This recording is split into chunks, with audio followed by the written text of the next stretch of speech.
Sí, se está Bien. grabando, sí. Ok. Bueno, muy bien, ahora le damos acceso a Sí, los... Jaco, puedes compartir el link. Sí, se te vienen como hordas, Fede, de gente. Ojo. Hoy. Juan. Llegó la marabunta.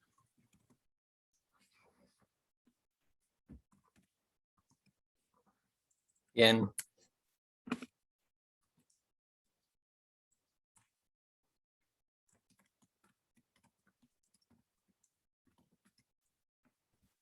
Muy bien.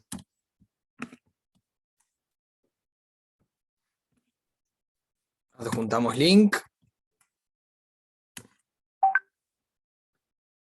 Muy bien. Y ahora voy a compartir el link de Facebook también. Bueno, ahora cuando se conecten los primeros participantes, que creo ya se están conectando, damos inicio. Ay, pesadito, Guillermo.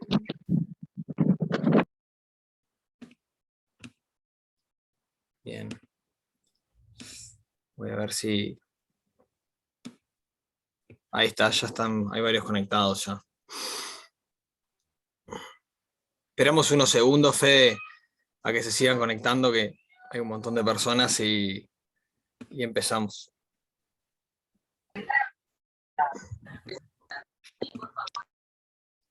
Yo los silencié a todos. Disculpen, no es nada personal con cada uno.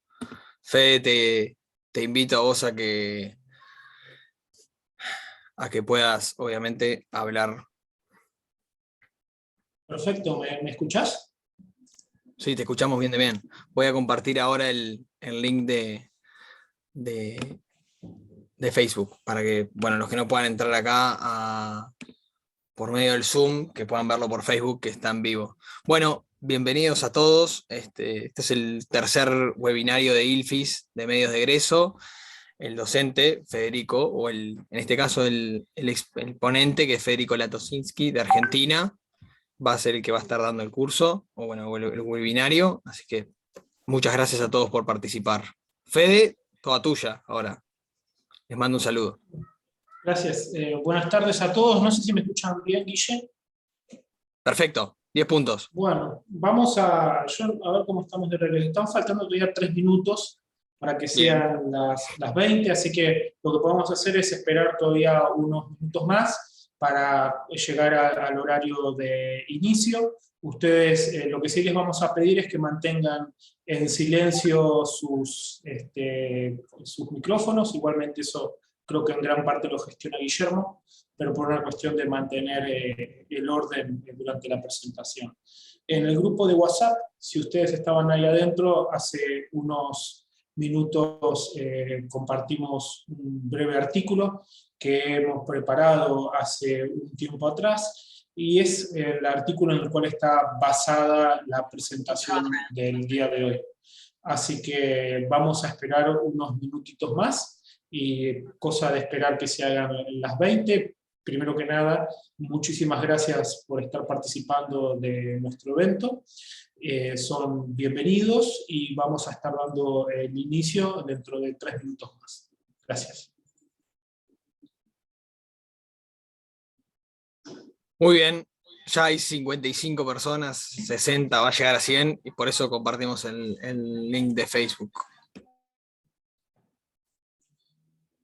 Perfecto.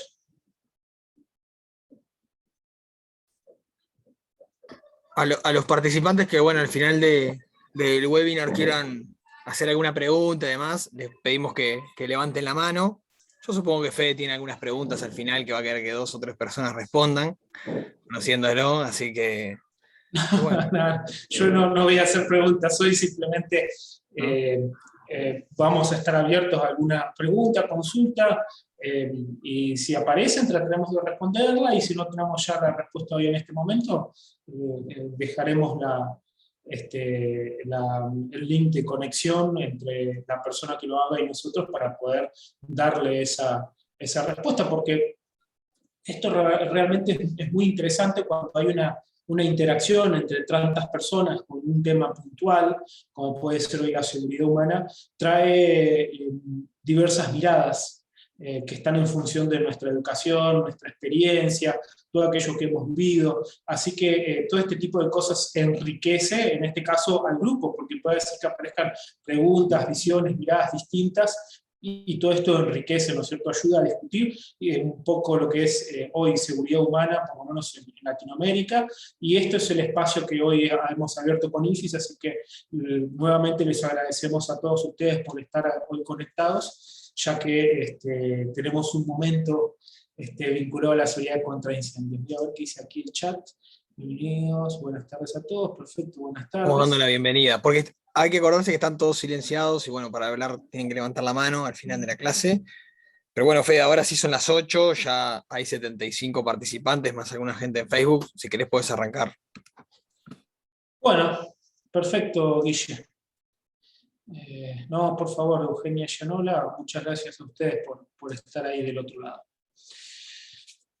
Perfecto, vamos a darle entonces el inicio. Mi reloj igual marca 19:59, no quiero ser quisquilloso, yo sé que por ahí en Uruguay tienen otra hora, y Guille, que solamente está adelantado 2 minutos en Uruguay, pero bueno, es mi reloj que está atrasado.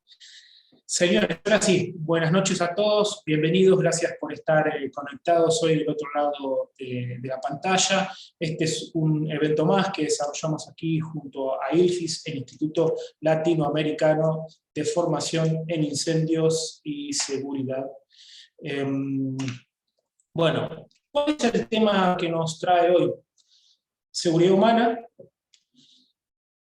Estamos por ahí acostumbrados en gran medida a todo aquello que está vinculado al diseño o evaluación de los sistemas de seguridad humana, a trabajarlos a través de la aplicación de una normativa de referencia.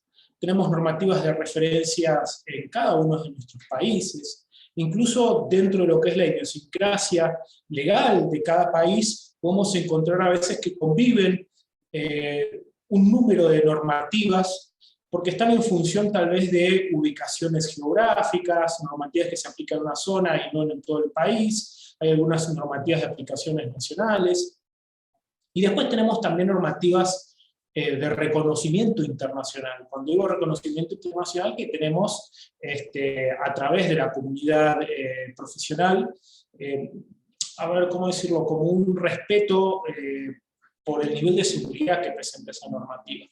Es reconocida porque tiene una actualización regular, porque dentro de esos comités que van actualizando esas normas se encuentran no solamente profesionales de ingeniería de seguridad contra incendios, sino también científicos, doctores, que son los que empujan el estado del arte para poder introducir nuevo conocimiento que se va a sumar dentro de esas normativas. Entonces, estamos generalmente acostumbrados o más familiarizados a trabajar con lo que sería un diseño basado en prescripciones. Estamos siguiendo una receta para poder diseñar o evaluar Existen herramientas las cuales también poseen un reconocimiento internacional que permiten aplicar lo que se denomina diseño basado en las prestaciones, o Performance-Based Design, donde nosotros lo que hacemos es aplicar una serie de metas y objetivos, en este caso de seguridad humana, y verificar que ese diseño que alguien está proponiendo cumple con esos objetivos y metas que nos hemos puesto al inicio del análisis.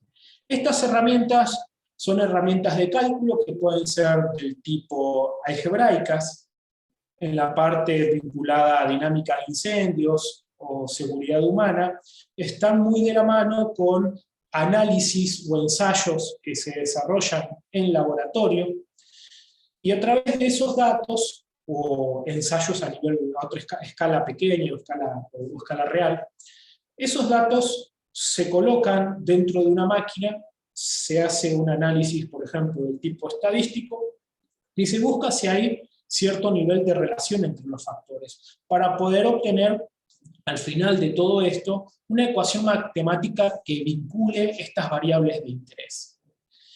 Muchos, repito, los modelos que tenemos, tanto por la dinámica de incendios, o puede ser también lo mismo,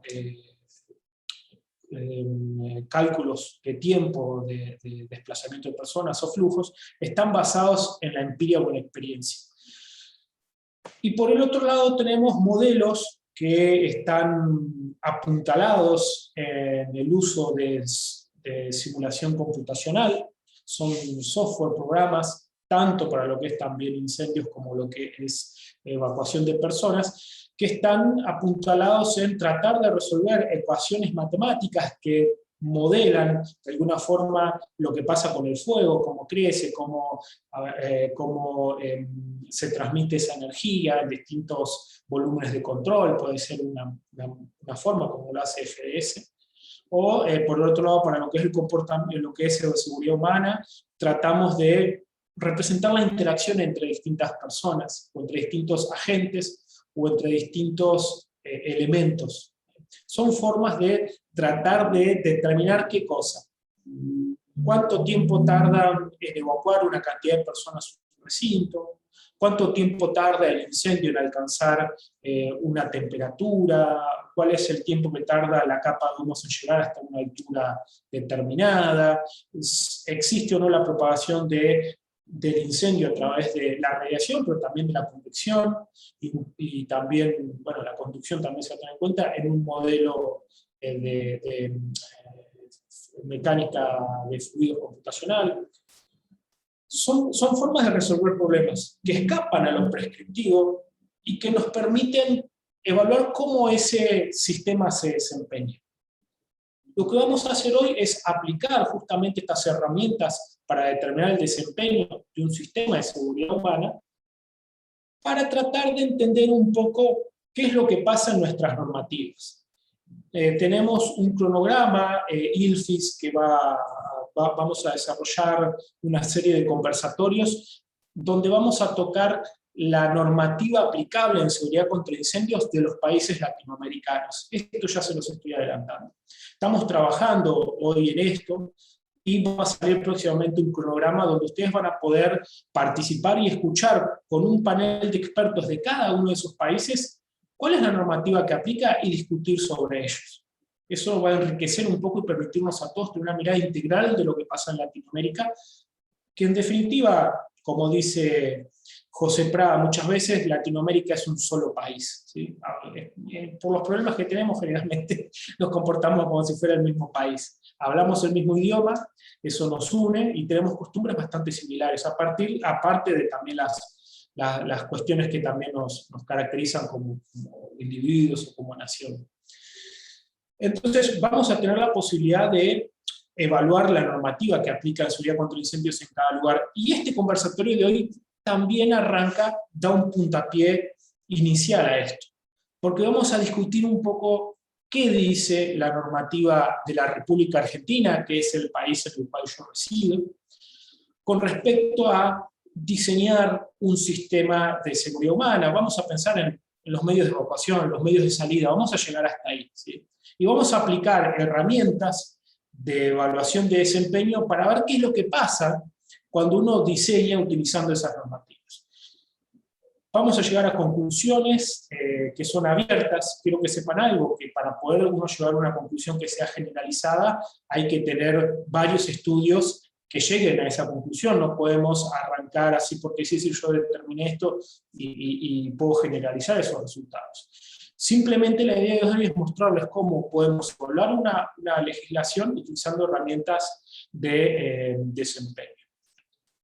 Bueno, soy Federico Latosinski, resido en la República Argentina, me sigo especializando en el área de seguridad contra incendios, estoy trabajando en mi doctorado, en mi PhD actualmente, y bueno, trabajo de forma docente universitario, en ILFIS, en mi pequeña empresa, en consultoría, en fin, hacemos de lo que se puede y bueno, ese es un poco mi perfil. Trabajo específicamente en el área de incendios y tengo educación específicamente en el área de ingeniería de seguridad contra incendios.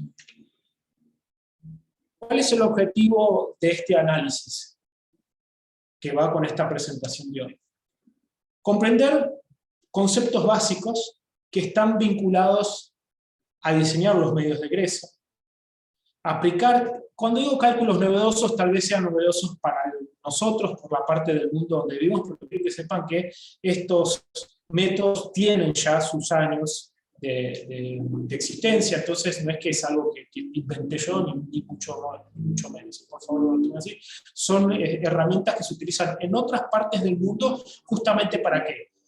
Para que cuando no se puede cumplir con los requerimientos prescriptivos aplicables en ese momento, estas herramientas permiten evaluar qué es lo que pasa con esos diseños.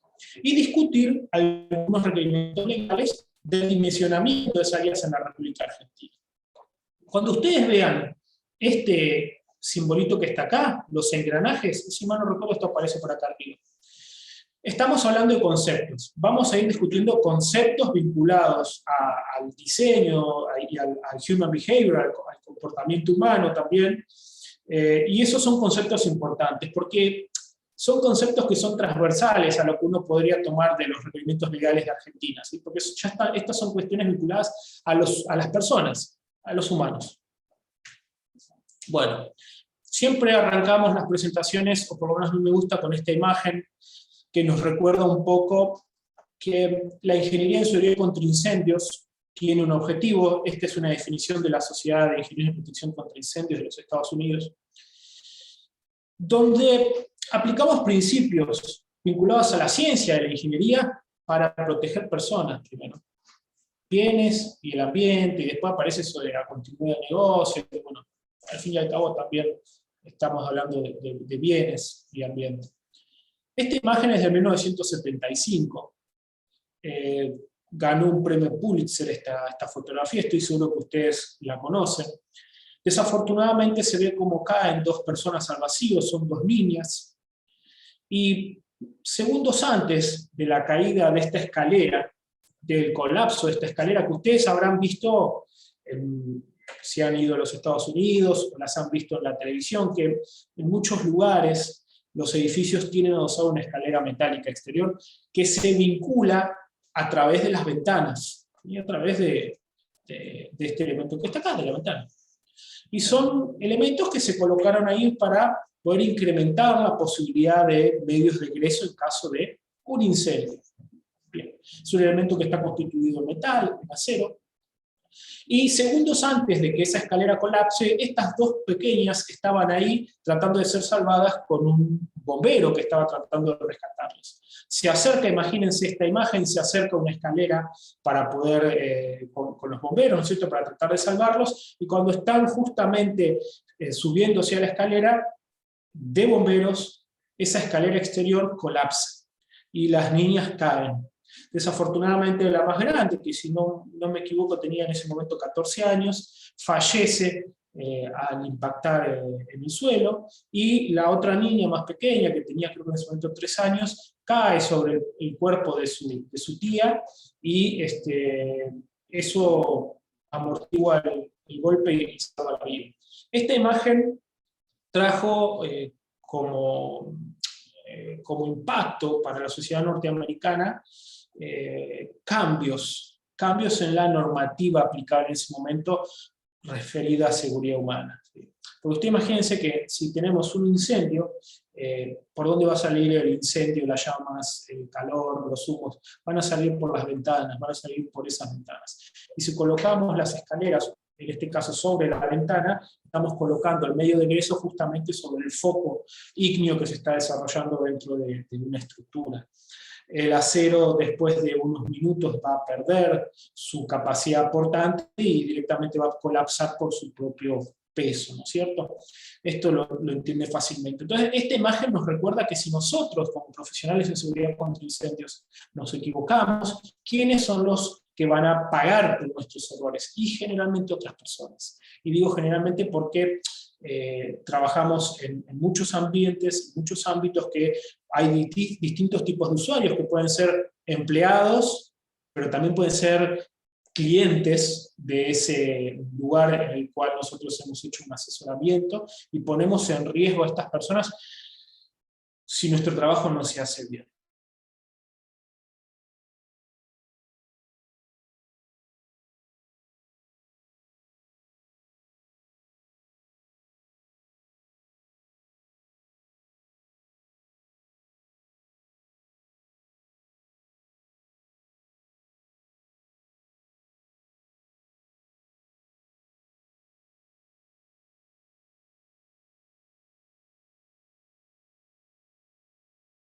tecnológicos también, porque va a haber un impacto. Estas son recomendaciones de la Sociedad de Ingenieros de Protección contra Incendios. Aparece por un lado el Human Behavior y el diseño de seguridad humana, si quieren verlo así. Por otro lado, los análisis de protección. Podemos utilizar una herramienta como puede ser la simulación de evacuación. Esta que está acá es la que en Latinoamérica estamos todos acostumbrados a ver, que son los caños rojos. Normalmente la ingeniería de seguridad contra incendios pasa por ahí, pasa por mangueras, rociadores, detectores, ¿sí? La aplicación de dispositivos tecnológicos, en algunos casos por protecciones pasivas, para cumplir una norma. Y la más importante de todas, por eso es tan grande, es esta que está acá, que es la ciencia. ¿Sí? El ingeniero en seguridad contra incendios tiene que tener la capacidad también de entender, yo no digo desarrollar ciencia o conocimiento nuevo, sí, pero sí aplicarlo y entender lo que es necesario. Es la piedra fundamental que empuja todo esto, porque el conocimiento nuevo lo que hace es mejorar las condiciones de seguridad que se aplican en las normativas. Y esto se empuja. La ingeniería de seguridad contra incendios, si queremos verla dentro de los ámbitos universitarios, es relativamente nueva. Vamos a verla más en el mundo anglosajón, en países como Estados Unidos, Canadá, Australia, todo lo que tiene con Reino Unido, Japón, China, por supuesto, que esto está empujando mucho ya hace años con la gente que se ha doctorado y ha vuelto a China a trabajar ahí, lo mismo Hong Kong. Y nosotros, Latinoamérica, estamos un poco más relegados con respecto a esto, porque no tenemos, primero que nada, hay muy pocos centros de formación profesional, así como también de investigación. Eso es necesario. ¿Y por qué marco esto? Porque nosotros tenemos nuestras características propias. Si hablamos desde lo humano, desde la seguridad humana, ¿cuál es la altura que tiene un norteamericano promedio, hombre, mujer? ¿Cuál es el peso, cuál es la talla de una persona en Finlandia, en Noruega, o en Francia, en Reino Unido? Y nosotros tomamos esa información y la aplicamos en edificios o en espacios que van a ser utilizados por personas latinoamericanas. Y entonces tenemos que pensar también en esto. Y les doy un ejemplo. Recuerdo cuando comenzó todo este desarrollo enorme que ha hecho Medio Oriente en esas ciudades petroleras, se contrataba ingeniería propia norteamericana y se utilizaban herramientas prestacionales para poder diseñar esos monstruos, que por supuesto no hay normativa que acompañe ese nivel de crecimiento. Y uno de los primeros problemas que aparecieron fue el siguiente: una persona que vive en ese lugar utiliza una vestimenta distinta que la que usa el occidental. Las mujeres tienen una característica de taparse la cara, los hombres utilizan una forma de vestirse que llega prácticamente hasta los tobillos, van cubiertos, y todo esto tenía un impacto, por ejemplo, en la velocidad de desplazamiento de las personas. Entonces, el tomar información de Occidente y uno aplicarla en Oriente Medio, bueno, fíjense, no sé si eso es, si es aplicable o no, y cuál es el nivel de desviación que hay con el valor real que se podría encontrar en ese lugar. Entonces se plantearon este tipo de puntos divergentes con respecto a la aplicación de la ingeniería en esos edificios puntualmente. Por eso les digo, a mi entender, la parte más importante es la ciencia, porque alimenta y nutre a la ingeniería puntualmente, y además a cada una de estas ramas de las otras tres patas que conforman esa mesa mínima de competencias. Bien, puntualmente, ¿qué es lo que vamos a hacer hoy? Vamos a trabajar sobre dos normativas de la República Argentina. Yo no vivo en la Ciudad Autónoma de Buenos Aires, quiero que sepan eso, nací ahí y después me fui. Y vivo en la Patagonia, a 2000 kilómetros de distancia, donde sopla el viento, hay pingüinos y están las ballenas. ¿Sí? Un lugar totalmente distinto.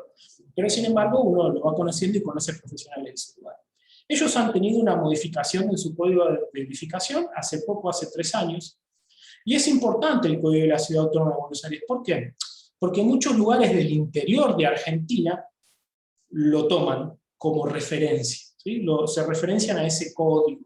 Nuestro país, Argentina, tiene la particularidad de que cada uno de estas está dividido en provincias, adentro de las provincias hay ciudades, y cada ciudad tiene la posibilidad de desarrollar su propio código de edificación.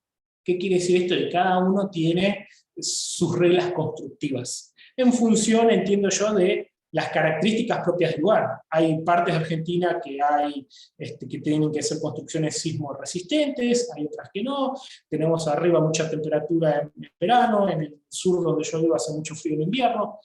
Entonces cada lugar tiene sus características propias, pero tomé para este análisis el Codificación de Buenos Aires. ¿Por qué? Porque, repito, es un espejo en el que se mira todo el país. Por el otro lado, sí hay una normativa que tiene más años, que es la aplicable a higiene y seguridad del trabajo, que esta tiene una ley que es de 1972, con un decreto reglamentario que es de 1979, que tiene aquí adentro todas las recetas de cómo proteger a los trabajadores. Y ya hubo una primera diferenciación.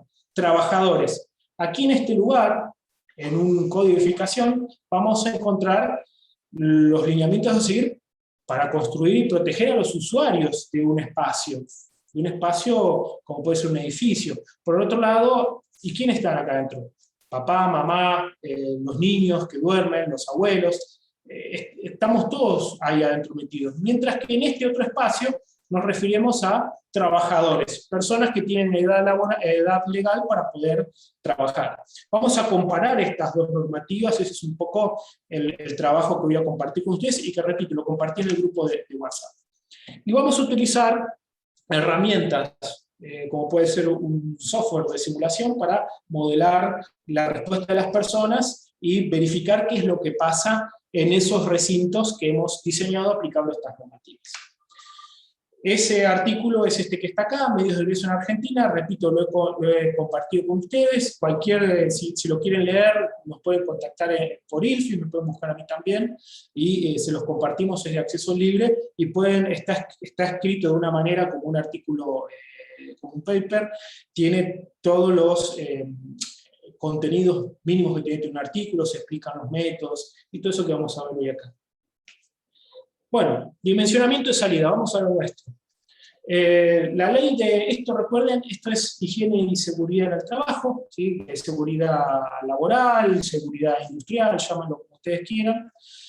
Tenemos una serie de recetas para poder diseñar un lugar. ¿Cómo funciona esto? Como casi todos los reglamentos. ¿Qué hacen los reglamentos? Tratan de homogeneizar un método, ¿sí? Pero todos hacen lo mismo. ¿Cuánta gente tenés acá adentro, en este espacio? ¿Cuántas personas pueden entrar? Bueno, te dan un factor de ocupación. ¿Cuántas personas tenés acá adentro? Y bueno, depende del tamaño, del factor de ocupación, y sacas la cuenta, multiplicas directamente por ahí. ¿Qué es lo que dicen prácticamente todos los códigos de diseño? Te dicen cuántas personas tenés, y en función de esa cantidad de personas te van diciendo las salidas, tienen que tener ese tamaño. Fin. Esa es la forma que tienen normalmente de aplicarse los códigos de diseño de salidas. Nosotros tenemos que calcular lo que se denomina unidad de ancho de salida, que ustedes, ahora vamos a verlo, es este valor que está acá, ¿sí? De 1,10, que esto es, si quieren verlo como un magic number o un número mágico, a veces lo han denominado, que tiene que ver con el ancho mínimo que tiene un lugar. ¿Cómo se denomina eso? El número, se calcula, se determina a través del número de ocupantes que hay en un recinto, dividido 100. Y se redondea para arriba o para abajo. Y además trae algo que sí es interesante esta ley, que corresponde con el número de salidas. Nos indica que si tenemos 4 unidades de ancho de salida, eso se divide por 4 y nos va a dar 1, por lo menos para 4. 1 más 1 es 2. ¿Sí? Entonces tenemos 2 salidas. Eso es cuando nos encontramos ya por acá, por este punto. ¿Qué nos está diciendo? Nos está vinculando a algo, que es la cantidad de ocupantes. Porque fíjense que si me dice el número de unidad de ancho de salida es una relación de ocupantes. Y en función de esa cantidad de ocupantes que yo encontré ahí, me va a ir diciendo, bueno, ok, señor, usted lo que tiene que hacer es ponerme al menos 2 salidas. Eso es uno de los requerimientos que aparece. y diferencia entre edificios nuevos y edificios existentes. Recordemos que esto es del año, el decreto reglamentario es del año 79. Entonces, el edificio nuevo lo podemos tomar del 79 para acá, edificio existente del 79 para atrás. Yo todavía no había nacido en ese momento, tal vez muchos de ustedes tampoco, ¿sí? Entonces, hoy estamos hablando de todo lo que se construye tiene que respetar edificios nuevos. ¿Y qué nos dice? Que por lo menos, mínimo una salida, tiene que tener 2 unidades de ancho de salida. ¿Qué quiere decir esto? 1,10 m. No tengo que tener por lo menos una salida que tenga 1,10 m. Si es un edificio anterior al 79, puede ser un poquitito más chica. Pero nos está poniendo un piso. Y ese número de 1,10 m viene de larga data. Bueno, ¿de dónde sale esto? Esto surge, disculpen que con esto tengo tapado, si hago así, ahí sí lo ven. ¿El Guille me escuchan? Por ahí estoy hablando solo. Si alguien me puede responder en el chat, aunque sea. ¿Me escuchan? Sí, perfecto, sí, perfecto. Sí, excelente. Ahora sí, gracias chicos. Muy bien. Unidades de ancho de salida. Esto sale de una observación de hace más de un siglo, donde se observaba la formación del personal militar. ¿Vieron así? Tiqui, tiqui, en filita. Y se determinó cuál era el ancho que tenían los hombros de las personas. ¿Sí? Se creía, o por lo menos en ese momento, pensemos en el humano de hace más de un siglo atrás, hace 100 años atrás, se observaba que tenían esta zona entre los hombros, entre este punto, y podemos pensar en este punto, era como la máxima amplitud que había. Este lugar era el punto más ancho de las personas.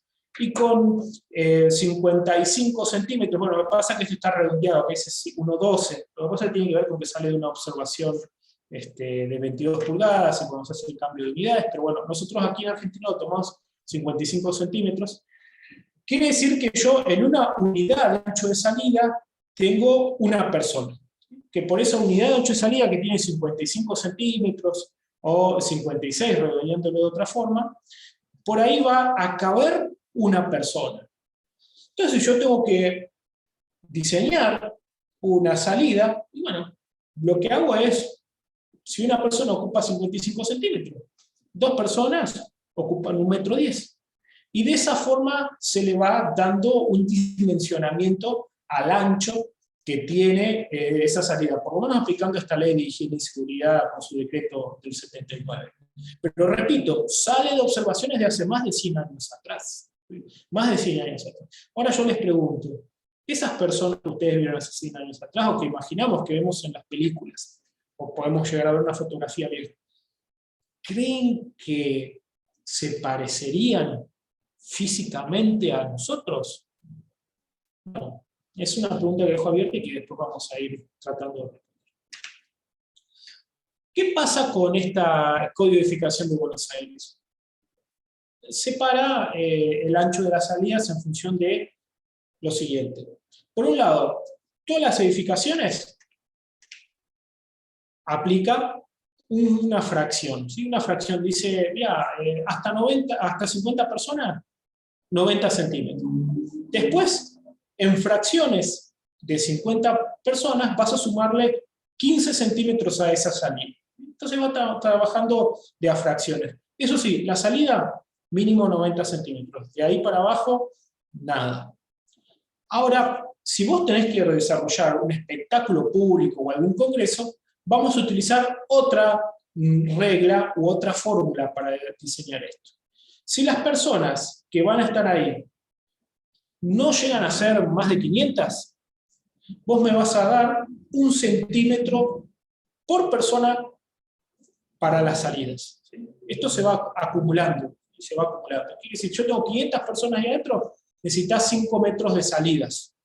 Las salidas tienen que sumar 5 metros. Ahora, si vos tenés más de 500 personas, aplicás esta fórmula que está aquí debajo, donde hay un ajuste y se reduce el tamaño del ancho de la salida en comparación con este primer parámetro aplicado. ¿Sí? Se reduce un poco. Entonces tenemos, en función de eso un espacio donde se van a desarrollar espectáculos públicos o congresos, y congresos así dice, vos aplicás la ecuación o los requisitos que están a la derecha. Si no corresponde con esto, utilizame esta otra normativa que tenés acá, 90 centímetros hasta 50 personas, y después fracciones de 50, dame 15 centímetros para las salidas. Y esto se aplica en muchos lugares del país también. ¿Sí? Se toma esta misma formulación de diseño. Con respecto a la ubicación, fíjense, ¿qué es la ubicación? Bueno, las distancias. Las distancias máximas que podemos utilizar para recorrer dentro de una edificación hasta alcanzar ese lugar, esa salida. 40 metros. 40 metros es lo que aplica, y aparece también algo que está vinculado a yo le pongo egresabilidad, y así me gusta denominarlo a mí, que es la accesibilidad. Esto es un parámetro muy importante que hay que tener en cuenta, porque a veces hablamos de accesibilidad, y es un derecho y una obligación por parte de nosotros como diseñadores, de facilitarle el ingreso a todas las personas en un lugar, ya sea porque tienen movilidad reducida, porque son no videntes, hipoacúsicos, no importa, tienen el derecho a entrar a esa pizzería, a ese café, a esa biblioteca. Ahora bien, muchas veces, y esto es una opinión personal mía, veo que se pone la rampa, sí pueden entrar, pero después con respecto a lo que es la respuesta ante una emergencia, la atención para esas personas no existe o no está tenida en cuenta de cómo va a responder una emergencia, cómo voy a asistir, porque esas son personas que necesitan asistencia durante el proceso de evacuación. En algunos supermercados vos ves que hay una silla de rueda en algún lugar, metida, esperando. Pero es importante esto, hay que asegurar no solamente la accesibilidad, sino también la egresabilidad en caso de una emergencia. Tiene que estar tenido en cuenta. Este punto es muy importante. ¿Cómo notifico yo la emergencia de una persona que es no vidente, que es hipoacúsico? ¿Sí? Hay un montón de estudios que marcan parámetros con respecto a esto. A ver, por ejemplo, con respecto a la efectividad de la notificación de la emergencia. Hay, 520 Hz. 520 Hz es la frecuencia que ha mostrado ser más efectiva al momento de notificar a una persona de una emergencia, principalmente para despertarla. Estamos en un ámbito como puede ser un hotel. Es una cosa para tener en cuenta. Y además las personas no funcionan como robots. Suena una alarma y no te vas a ir. ¿Sí? Las personas responden, y esto es uno de los legados que ha dejado el World Trade Center. La investigación de ese evento muestra que las personas responden en función de la información que perciben. ¿Sí? Nosotros respondemos en función de la información que recibimos. Entonces, si hay una falta de información, la respuesta de las personas va a ser tal vez tratar de obtener información. Entonces, es muy importante esto, notificar, ser efectivo en la notificación de la emergencia. Tiempos de evacuación. Esto parece, incluso a mí también me hace ruido. Pero bueno, hay lo que se muestra es que hay incluso todas las normativas convergen en el mismo punto, ¿sí? Convergen al mismo valor. El tiempo de evacuación conceptual podemos entenderlo, y está dentro de las normativas, como un tiempo máximo para evacuar un lugar, ¿sí? La normativa dice, yo a través del diseño, no te va a decir cómo lo hizo la normativa, simplemente la normativa te va a decir, pon esta salida, no más de esta distancia, y tiene que tener este ancho. Señalización, todo lo que ustedes quieran, pero más o menos ese es el concepto. Ahora, ellos internamente dicen, hay un tiempo máximo de evacuar, y corresponde para nosotros, 2,5 minutos. Y no es solamente para nosotros, sino que esto se utiliza internacionalmente. y corresponde a un incendio que ya tiene más de 100 años, ¿sí? Estamos hablando de allá la década del 10, del 1900, del siglo pasado, durante una función en un teatro, esto fue en Escocia, donde había un gran mago. En ese momento estaba el gran Lafayette, que desarrollaba una serie de shows, donde, imagínense, no había televisión, no había celular, WhatsApp, no había Twitter, no había nada de eso. Entonces, el lejano oriente, para Occidente, era el lejano oriente en serio. ¿Qué quiere decir esto? Que era una cosa mística, que estaba por allá, que se podía leer en cuentos. Y este señor tenía una obra muy interesante, y era como, pongámoslo, el David Copperfield del momento. Estaba desarrollando una performance de una obra ambientada allá en el lejano oriente, y una de las lámparas que tenía arriba del escenario genera un incendio. Y se empieza a prender fuego el escenario. Adentro el teatro tenía capacidad para más o menos 300 personas. Y estaba lleno. ¿Y qué hacían todos? Y estaban viendo magia, imagínense, en 1911 estaban viendo magia. Para ellos la magia podía existir realmente. Y veían fuego. Entonces, ¿qué entendían? Y es parte del show. No, se estaba prendiendo fuego todo de verdad. ¿Cómo cerraban en ese momento los shows? Bueno, terminaban con un himno. En ese momento no había una reina, había un rey en Gran Bretaña, y todo terminaba con un himno. Dios salve al rey. Bueno, 2 minutos y medio de duración aproximadamente. Toda la gente que estaba observando el show, que estaba de este lado, se salvó. Si mal no recuerdo, murieron 11 personas, que eran todos los que estaban acá. Teóricamente murió el gran Lafayette también, murió como víctima del incendio, así como su perrito, que era muy famoso en ese momento. Pero todos se salvaron. Entonces, acá hay una historia que viene con respecto a esto, que es que estos 2 minutos y medio vienen de ahí. ¿Sí? Y yo les puedo asegurar que ustedes pensarán, 2 minutos y medio, de hace 100 años. Bueno, sí. Y les puedo decir que hoy cualquier normativa, incluso las más actualizadas a nivel internacional, europea, norteamericana, tienen este tiempo, de manera explícita puesta en la normativa o de manera implícita escondida dentro de los coeficientes. ¿Sí? Pero esto está. Ahora, vamos a avanzar, ¿no es cierto?, con esto. ¿Cómo se determina? Sí, porque la determinación es un cálculo.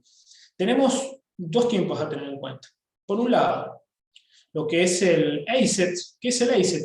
Available Safe Egress Time, que corresponde con el tiempo desde que para nosotros se inicia la emergencia, estamos en seguridad contra incendios, tenemos un incendio, hasta que las condiciones ambientales son limitantes para que los ocupantes alcancemos el nivel de autopreservación. ¿Qué es esto? Y que pueda salir, porque ves la salida, los ojos no están tapados por los humos, no están irritados, el calor no te está agobiando, no te está sofocando, la concentración de oxígeno es suficiente, la de los otros gases irritantes y asfixiantes es muy baja.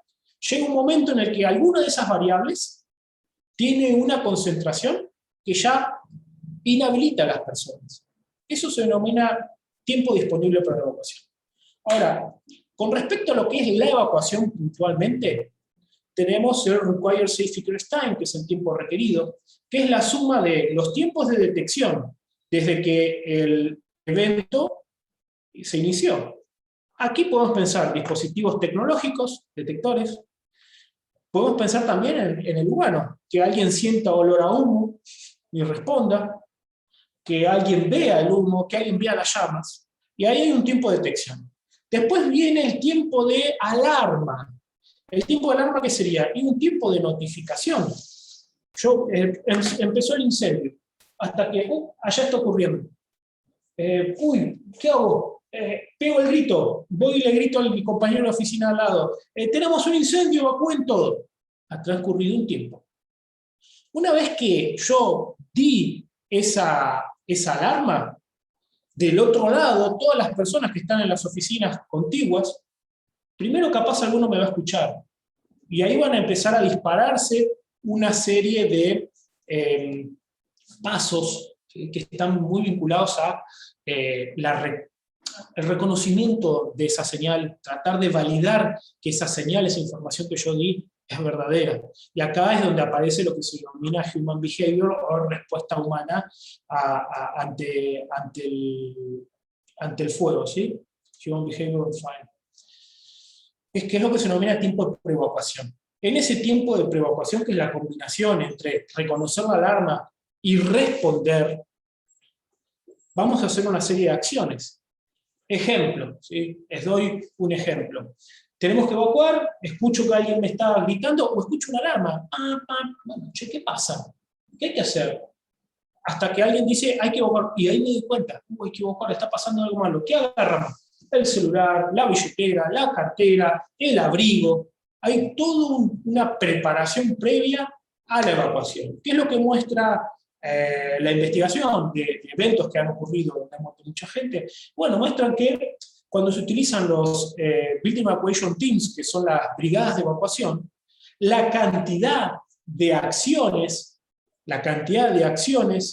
que realizan los ocupantes previo a evacuar se reduce al 50%. Quiere decir que vamos a responder en menor tiempo. ¿Por qué? Porque viene alguien que me está agarrando de la oreja y dice, andate. ¿Sí? Entonces es una herramienta muy buena al momento de tratar de estimular la evacuación o la salida de las personas. Y después viene la etapa física, que es el movement time, que podemos verlo acá, que es un tiempo ya de traslado. Esto es simplemente una situación de desplazamiento físico de las personas. No hay que entenderlo como eso. Entonces fíjense que antes de que alguien agarra sus cosas, se prepara y recién se empieza a ir, ha transcurrido un tiempo que hay que tener en cuenta en nuestros diseños. Y por supuesto siempre tiene que existir aquí un margen de seguridad entre este punto y este punto, ¿sí? Un factor de seguridad entre las condiciones ambientales que se vuelven incompatibles con la vida o con el nivel de autopreservación y el grupo requerido para buscar. Bueno, la densidad de ocupantes, otro concepto importante, es la combinación entre la cantidad de personas que hay por unidad de superficie, ¿sí? Ahora, les dije hace unos minutos, piensen en el ser humano del año 1913, piensen en el ejército, incluso en las fuerzas de seguridad o las fuerzas que pueden ser militares, vieron que incluso hasta tienen, yo imagino también debe ser por una cuestión de para que todas las cosas las puedan usar sin problema, comprarán 10 millones de botas talle 42 o 9,5, qué sé yo. Pero los que tienen requerimientos por altura, por el peso, altura mínima, altura máxima. Y esa persona de hace 100 años, traigámosla a hoy. Nosotros podemos tener estas distribuciones, ¿sí? Fíjense que tenemos aquí tenemos 4 personas en lo que puede ser algo así como 1 metro cuadrado. Esto tiene 1 metro por 1 metro. Y ponemos 4 personas ahí. A medida que esas personas se va incrementando el peso de ellos, y bueno, mirá, hace 1 año y medio casi que estamos, el año pasado estuvimos encerrados bastante. Comíamos, ansiedad, y bueno, después hay que salir al mundo. Estoy seguro que, bueno, he escuchado, no he leído, pero que se han hecho estudios donde ha habido un incremento del peso de las poblaciones a nivel global, era esperable. Ahora, si yo tenía una densidad donde decía, pongo 4 personas por cada metro cuadrado, no es lo mismo tener personas que tienen esta masa o este peso, a alguien que tiene este peso. Fíjense cómo ha quedado como un pack que se empieza a apretar. Entonces, las características antropométricas de los ocupantes o usuarios de esa edificación o de ese lugar que estamos analizando son importantes. Son muy importantes, ya que podemos encontrar variaciones muy significativas en los tiempos requeridos para la ocupación. Es algo que se los dejo, pero que lo tienen que tener en cuenta. La densidad de ocupación, esto un poco lo deja de lado. La densidad de ocupación te dice hay 10 personas por metro cuadrado, hay 1 persona por metro cuadrado, 2, pero no tiene en cuenta esto, los tamaños. Ahora en la realidad es que ese tamaño que tienen las personas va a afectar cuántas se van a poder acomodar sobre 1 metro cuadrado. Eso es así, porque hay distancias que mantenemos mínimas entre las personas, mantenemos distancias. Ancho efectivo, otro concepto importante. Como les dije, mantenemos distancias. Nosotros, hay distancias interpersonales, donde aparecen cuestiones culturales, en muchos casos culturales. Ustedes saben que por ahí dicen mucho que nosotros los latinos tenemos esta tendencia de, bueno, nos abrazamos, bueno, en Argentina te saludas con un beso, hasta donde se podía antes del COVID, nos tocamos, estamos todos apretados, tenemos ese tipo de interacción social. Otras partes del mundo son un poco más distantes, no se tocan tanto, entonces tratan de mantener cierta distancia entre esto es así. Incluso con respecto a los elementos que tenemos alrededor de nosotros. ¿Sí? Nosotros cuando nos movemos en una escalera, no es lo mismo ascender que descender, es totalmente distinto, el riesgo de caer es distinto, pero es donde se ve todavía aún más que hay un corrimiento del centro de masa. Y nosotros ¿qué hacemos? Bueno, nos balanceamos, nos movemos de un lado al otro, tratando de acomodar este cambio que hay en nuestro cuerpo, si es una cuestión biomecánica.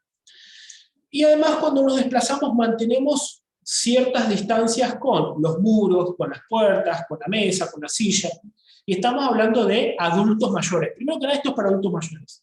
Estas distancias que están acá, ya se los digo, esto sale en el FPA 101, esto es para adultos mayores. Hay investigación que muestra y concluye que los niños, por ejemplo, esto no lo respetan. Cuando somos niños, estamos todos pegados, ustedes verán a sus hijos, alguna vez fueron chicos, vieron que cuando por ahí uno era chico con mamá, uno va con la mano tocando la pared, va tocando todo. Llega un momento, 13, 14 años, donde de golpe hormonalmente hay una primavera interior, empezamos a crecer, a los hombres nos empieza a salir capaz vello en la cara, los granitos, nos pasó, mayor o menor distancia, pero todo nos pasó. Y en ese momento hay un problema de ajuste. Ustedes lo verán en los adolescentes. Todo fue como que uno es tontorolo, los hombres más que las mujeres, por supuesto, y hay que aceptarlo, hay que tomarlo así. Te chocas con las cosas, pero ¿qué es lo que está pasando? Y bueno, ha habido un cambio en tu cuerpo, el cual todavía no lo has asimilado, no lo has introducido en tu comportamiento, en tu desplazamiento. Entonces te llevas puesto las cosas, porque vos todavía pensás que sos más pequeñito, pero estás ocupando más espacios. Y entonces hay una cuestión de la percepción, de cómo percibimos el ambiente, que para los adolescentes se vuelve un poco complejo. Pero ya cuando sos adulto, las distancias son una regla. O sea, mantenemos distancias, y más ahora con esto del COVID, lo que ha traído un revuelo en el mundo científico, porque aparecen 50.000 preguntas y ninguna tiene respuesta. ¿Y ahora qué pasa con esto? ¿Qué pasa? La distancia entre las personas. 2 metros, 1,50 metros. ¿Cómo hacemos eso? ¿Cómo interactuamos en una emergencia? La distancia con los objetos, vamos todos con el alcohol en gel, no querés tocar absolutamente nada, ni la baranda del colectivo, del metro, uno toca el picaporte de la puerta y está pensando que está desactivando una bomba, con temor lo tocamos. Entonces, esto del comportamiento humano abre un montón de nuevas ventanas para investigar. Pero quiero que lo sepan, estas distancias son distancias mínimas que se aplican entre los elementos y las personas. ¿Qué quiere decir esto? Que si yo tenía una distancia, imaginemos, tenemos una distancia, de aquí a aquí, hay una distancia de 2 metros, ¿sí? ¿Yo voy a utilizar los 2 metros del pasillo? No. El ancho efectivo que está metido entre las normativas por el FPA, lo que nos dice es que no vas a usar todo el ancho, vas a utilizar un poco menos. ¿Por qué? Porque hay distancias que son, por ejemplo, para un pasillo, podemos estar pensando aquí, barandas y pasamanos, 9 centímetros ahí, de las puertas arcadas del pasillo 15, que vos vas a alejarte. Entonces esa puerta que tenía 2 metros, o esa salida que tenía 2 metros de ancho, no va a usar 2 metros. Va a usar 15, son 30 centímetros para la salida, vas a utilizar 1,70 metros. ¿Por qué? Bueno, porque mantenemos distancias con los elementos, con los objetos. Entonces se empieza a reducir, ¿sí? Hay como un ancho efectivo, que es como un ancho real que estamos usando ese elemento, que corresponde con esto, acomodar nuestro cuerpo. Flujos, otro concepto importante. Hay mucha gente que está vinculada a la seguridad contra incendios desde el punto de vista del diseño de rociadores, hidrantes, monitores, y ustedes lo van a entender fácil. Válvulas. Una válvula lo que está haciendo es regular el paso del fluido. Nosotros con las puertas lo que hacemos es exactamente lo mismo. Estamos aplicándole una restricción al flujo de los ocupantes. Podemos pensar una válvula, mira, por esta válvula puedes pasar tranquilamente 150 litros por minuto. ¿Querés sacar más? Va a tener un problema, pero hasta ahí está bien. Fantástico. ¿Y qué es lo que tiene que ver esto con la salida? Que es lo mismo. La salida tiene un dimensionamiento y tiene una capacidad. Tiene una capacidad. Para la República Argentina, en lo que tiene que ver con la Ley de Higiene y Seguridad en el Trabajo, estas unidades de ancho de salida, y bla, bla, bla, todo eso que vimos recién, tienen una capacidad. Lo que nos está diciendo esa normativa es que cuando lo pensaron al diseño de esto, dijeron, vamos a aplicarle que para cada unidad de ancho de salida, recordemos, este era 1,10 metros, y este 1,10 metros se repite en todo el mundo, ¿no? En gran parte. Para cada minuto, ¿sí? Vamos a poder salir por ahí 40 personas. 1,10 metros, 40 personas por minuto. 50, perdón, acá cometí un error, eso era 2 unidades de ancho de salida. Vamos a borrarlo esto, porque esto realmente es 55 centímetros. Menos mal que me di cuenta, porque si no iba a estar hablando cosas que no son. 0.55 dijimos es el ancho de unidad de salida. Entonces, para cada 55 centímetros pasa 1 minuto y atravesaron 40 personas. Ahora, si dijimos que necesito evacuar en 2 minutos y medio ese ambiente, ¿qué nos termina dando esto? Y bueno, nos termina dando un factor de descarga para esa salida. Vamos a tener como un factor de descarga. ¿Qué me está dando esto? Que para cada unidad de ancho de salida se estipulan 100 personas, ¿sí? Para cada unidad de ancho de salida se estipulan 100 personas. Y ese coeficiente, ese coeficiente lo vimos al principio. ¿Por qué? Porque dijimos que las unidades de ancho de salida corresponden con la cantidad de ocupantes que hay adentro de ese recinto, la cantidad de personas, dividido 100. De alguna manera está escondido ahí. Entonces tenemos la posibilidad de caracterizar un factor de descarga para esas salidas. Y se puede calcular entonces cuál es el tiempo de descarga que va a tener esa salida. Como dije antes, unidad de ancho de salida decía que era la cantidad de personas dividido 100. Bueno, ¿por qué? Porque me está diciendo, haciendo estas cuentas, me termina mostrando justamente eso, que son 100 personas por unidad de ancho de salida. Entonces, sabiendo esto, yo puedo determinar cuánto tiempo tardan en descargar esa puerta. ¿Cómo? Bueno, fácil, número de cantidad de personas por el ancho, por el factor de descarga del elemento. Es una forma de poder calcular los tiempos de evacuación.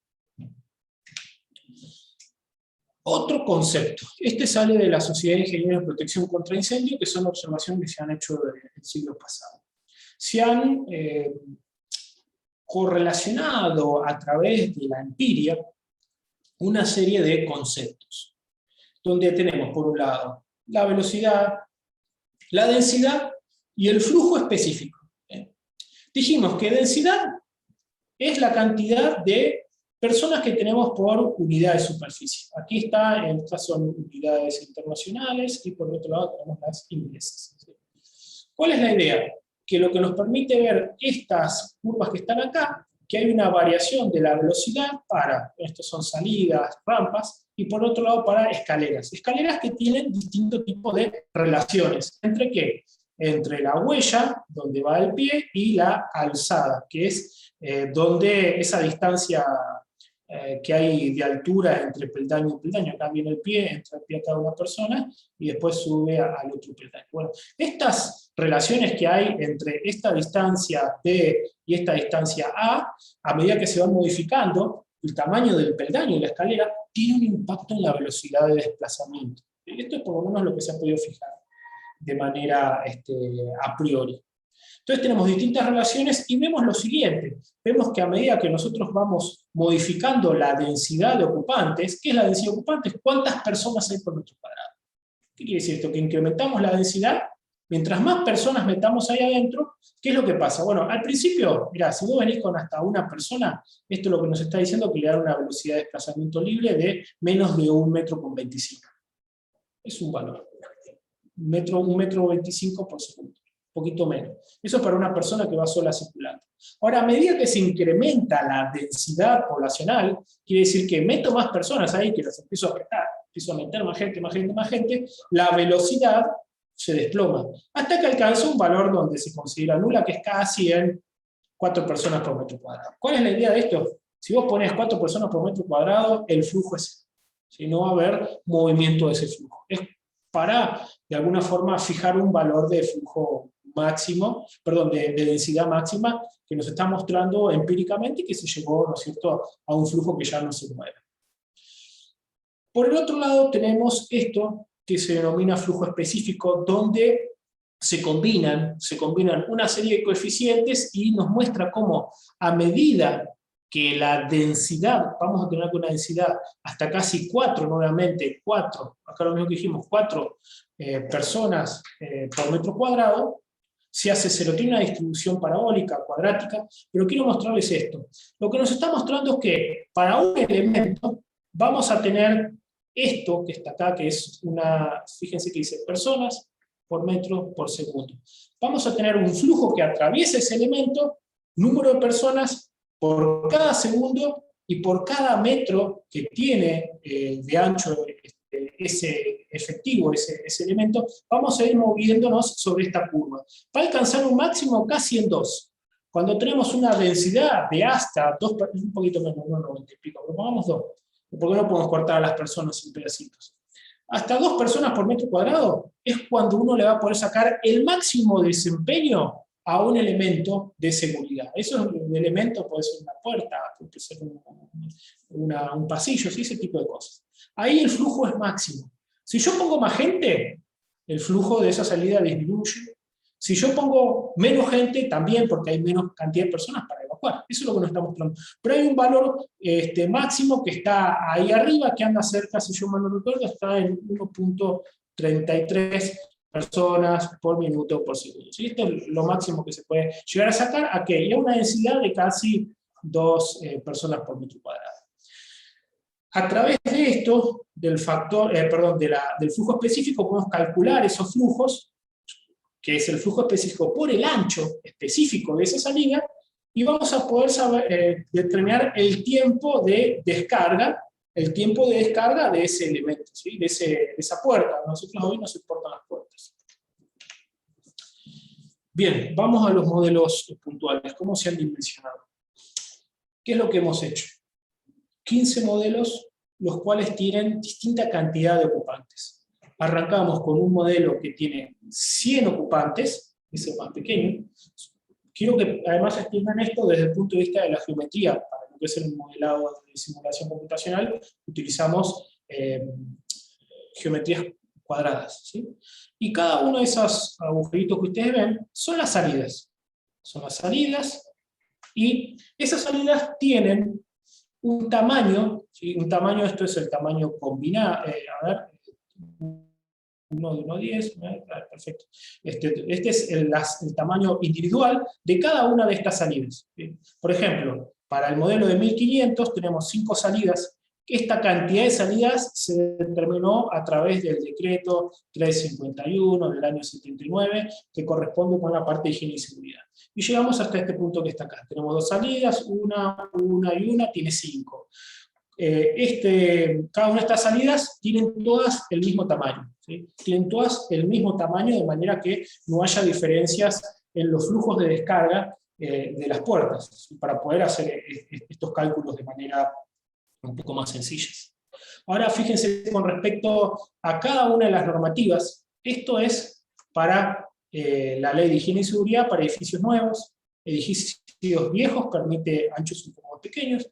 Código de edificación para todos los edificios, y este es para espectáculos y congresos. ¿sí? Y si pueden ver que espectáculos y congresos, si comparamos los tamaños, para 1.500 ocupantes tiene anchos mucho más grandes que los otros dos métodos de diseño, ¿sí? Esto es el modelo que utilizamos para poder evaluar de alguna forma las normativas. Es un modelo muy sencillo, pero es el método, ¿sí? El método es este. Simulación computacional, se utilizó un software que tiene licencia comercial, Pathfinder, desarrollado por Thunder Engineering, seguramente lo conocerán. Es un modelo de espacio continuo, donde hay un análisis celular de cada uno de los agentes, que se le atribuyen, ¿no es cierto?, características propias a cada uno de ellos.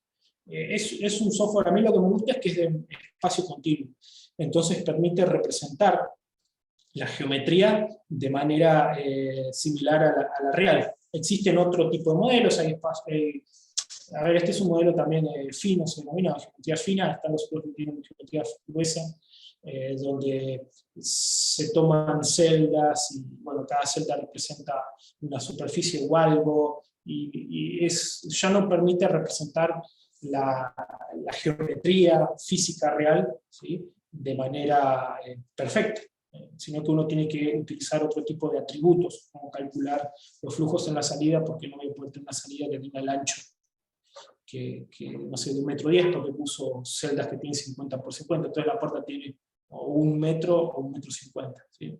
Y a cada uno de estos muñequitos, que corresponde con un ocupante o con un agent, les vamos a atribuir ciertas características. Dijimos que la ley de higiene y seguridad se aplica para trabajadores, entonces vamos a imaginar que en estos edificios que están construidos de esta manera, solamente hay trabajadores, ¿sí? En la Argentina la edad legal, si no me equivoco, es a partir de los 18 años, entonces se tomaron una serie de porcentajes demográficos para representar a todos estos usuarios de forma, a ver, 50-50. Género masculino, género femenino, 50 y 50. Llegamos hasta los 65 años para lo que son los hombres, las mujeres 60 años, ¿sí? Fíjense esto. ¿Por qué? Porque es la edad jubilatoria, por lo menos para la mayoría de la República Argentina, y fuimos caracterizando en función de estos rangos de edad. Le vamos dando un porcentaje a cada uno de esos ocupantes, y esto sí me pareció interesante, sumarlo, que es personas con movilidad reducida.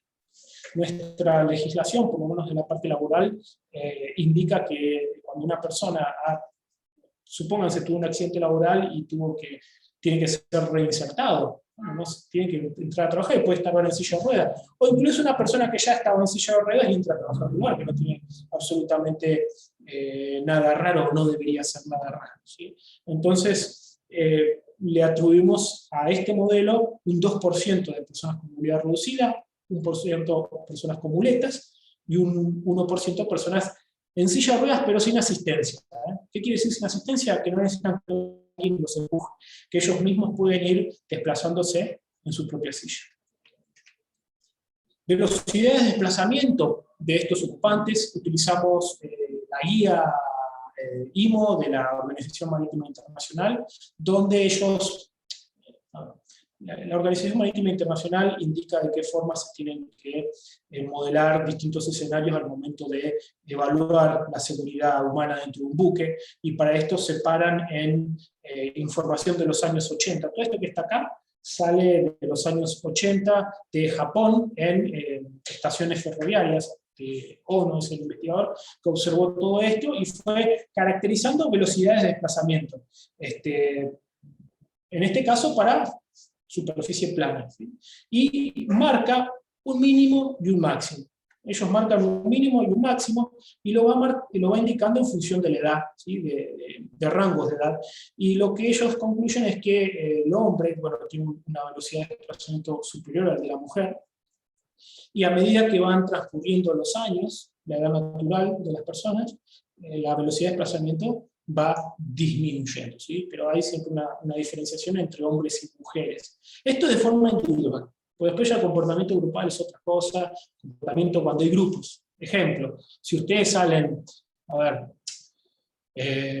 cenar con su familia, están en un mall, en un gran mall, y tienen que evacuar porque es una alarma, o están en un aeropuerto, lo más probable es que usted, si es el adulto, y su esposa van a tener velocidades distintas de desplazamiento, y después están sus hijos. ¿Cuál va a ser la velocidad de desplazamiento máxima? Eso va a ser un grupo, no se va a romper ese grupo, ese pack. Ese grupo va a tener una velocidad máxima. ¿Y cuál es? Bueno, es la velocidad máxima del más lento de sus ocupantes. Es así esto. Y la realidad después no es que cada persona tiene una velocidad y desaparece a la máxima velocidad disponible. No, además hay una interacción con los elementos internos, con las restricciones de circulación, con las otras personas, pero también un comportamiento grupal. ¿Sí? Nosotros esto lo hemos obviado, simplemente son descargas que tiene cada persona una caracterización individual. Dimensiones corporales. Esto fue un dolor de cabeza. Fue un dolor de cabeza ¿por qué? Este señor que está acá, que tiene una serie de características geométricas con respecto a largo de los brazos, las piernas, bueno, eso no existe, eso es una idealización. Nosotros hoy estamos más parecidos a esto que está acá. Me encanta el control remoto de la mano. Bueno, estamos más parecidos a eso. Ahora, el inconveniente es, bueno, ¿y cuál es el tamaño de la población en Latinoamérica? O en Argentina, porque yo me dije, estoy aplicando normativa argentina. Cuando hice esto, este trabajo surgió como una inquietud personal hace 2 años atrás, mientras estaba de viaje en otro lado por formación del doctorado, y se me ocurrió, digo, bueno, y me puse a trabajar sobre eso. Y tuve un problema porque no encontraba información. Además, en el país en el que yo vivo, igual que en los de todos que estamos en Latinoamérica, es una tierra de inmigrantes. Fíjense mi apellido, yo tengo un apellido polaco. Igual como muchos de ustedes, somos inmigrantes, todos somos mezclas.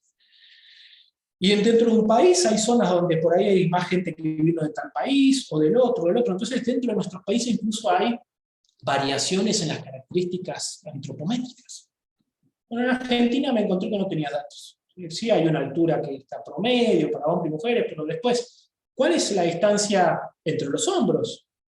¿Cuál es la distancia en la cadera? ¿Cuál es el largo de brazos? Bueno, no encontré información realmente, vi que había un proyecto que estaba desarrollando y nada más que eso. Entonces empecé a hurgar en la literatura y llegué a un libro muy bueno, que se llama Dimensiones Antropométricas de Poblaciones Latinoamericanas, que es de una universidad mexicana de Guadalajara, que está muy bueno, donde es una compilación de trabajos de investigación de distintas poblaciones latinas, incluso laborales, y también de chicos en las áreas escolares, de distintas partes, Cuba, Colombia, Chile, México. Bueno, utilicé esas dimensiones, ¿por qué? Porque en un software de simulación hay que atribuirle tamaño a los ocupantes. Podemos un poco tocar esa variable y ver qué es lo que pasa. Y así que bueno, la representación de los tamaños de las personas sale de ahí, sale de ese libro. Y también lo mismo para lo que son las personas con asistencia, con movilidad reducida, pasa exactamente lo mismo. Bueno, esto fue un poco más fácil conseguir las dimensiones que utilizan los arquitectos para diseñar un baño o alguna de esas cosas. Bueno, esto es como se ven los modelos. Este es el modelo de simulación computacional, como les dije, tiene, en este caso, había más de 38.000 personas ahí adentro, evacuando cada una de esas geometrías de forma al unísono, ¿sí? Estaban todos tratando de salir de ahí. ¿Y qué fue lo que hicimos con esto? No es que miren, una cosa para que tengan claro, ¿sí? Yo estoy seguro que lo saben, y si no, va a ser algo nuevo, pero lo tienen que saber. Los tiempos de evacuación no son valores fijos, no son valores que son deterministas. No es que, por ejemplo, ustedes trabajan en una planta, y la planta hace 3 meses hizo un simulacro, tardaron 5 minutos 50 en evacuar. Después, al otro mes hicieron otro simulacro, 4 minutos 50. Y este mes hicieron un nuevo simulacro y tardaron 5 minutos 5. ¿Cuánto tarda en evaluar la planta? 4 minutos 50, es lo que estamos tardando. Bueno, no. Además que es el mejor de las opciones. Aquí solamente hay 3 medidas, la población tiene 3 tamaños, hay 3 muestras, no hay más. Pero fíjense que varía esto. Y varía de las condiciones de ese simulacro, si se obstruyeron salidas, cuál fue el motivo de la evacuación. Entonces, ¿cuántas personas había? ¿Dónde estaban? Frente a esto, ¿qué es lo que tenemos que hacer siempre? Cuando trabajamos con modelos de simulación computacional, lo que hacemos es darle aleatoriedad a los valores, a los resultados, darle amplitud. ¿Cómo? Y cambiamos las características de los ocupantes, cambiamos la ubicación de los ocupantes, y de esta forma vamos obteniendo una cantidad de resultados distintos que después los trabajamos. ¿Cómo los trabajamos? Estadísticamente. No vamos a tomar el valor de la evacuación más rápida, ni tampoco de la más lenta. Vamos a trabajar con un percentil, como puede ser el 95, de manera de tener el 95% de los resultados cubiertos con ese valor, dejando un 5% de incertidumbre. Una cosa, esto porque está dentro de las normativas, ¿sí? ¿Qué es lo que las normativas entienden? Que está bien porque es una normativa, es difícil sino de ver esto. Que los ocupantes son robots. Y este es uno de los mitos que tenemos que entender todos. Que las personas no son robots, pero las normativas así lo fijan. Porque no tienen en cuenta los tiempos de pre-evacuation time o de pre-movimiento. Todo lo que pasa antes de la etapa de movimiento, esto de que si la gente busca su chamarra, si busco mi celular, si tomo mi mochila, mi morral, si busco a mi hijo, si le aviso al vecino que está pasando algo en la oficina de al lado. Todo este tipo de interacciones humanas no son tenidas en cuenta. Y tienen que, de alguna forma, entender que en la realidad sí ocurren. Sí ocurren esta interacción humana entre las personas y la emergencia. Entonces, si suena una alarma, nadie se va a levantar y se va a ir. Nadie reacciona así. Salvo cuando hacemos un simulacro de evacuación, que ya todos saben que hay que evacuar. Vamos a hacer un simulacro ahora a las 9:30. Suena la alarma, te levantás y te vas. Porque sabes que no es real. A veces se desarrollan en una industria, se desarrollan una serie de pasos previos que tienen que ver con la parada de la planta, porque hay un shutdown de emergencia, porque tengo que controlar algún proceso y tengo que controlarlo antes de evacuar. Entonces hay personas que no se van a ir. ¿Sí? Todo eso tiene que estar tenido en cuenta. Bueno, en las normativas no se tiene en cuenta, y en nuestro análisis tampoco, justamente porque estamos pensando en esto. Estamos dejando de lado todo lo humano, al menos desde la pre-evacuación, de esa respuesta humana inicial. ¿Sí? Y el método hidráulico, que fue el otro método que usamos para calcular, el método hidráulico de primer orden de la Sociedad de Ingenieros de Protección contra Incendios, es exactamente lo mismo. Lo deja de lado, ¿sí? Trabajando en estos cálculos de tiempos de evacuación usando esos flujos específicos que no son. ¿Sí? Se olvida de todo eso, las personas son robots. Ahora nosotros de alguna manera tenemos que esto, la realidad, tenerlo en cuenta. ¿Sí? Pero para este análisis son robots. Y estos son los resultados. ¿Sí? Estos son los resultados donde nosotros hemos trabajado con herramientas, como dijimos, de cálculo algebraico y por otro lado de simulación computacional. Estamos viendo los resultados de lo siguiente.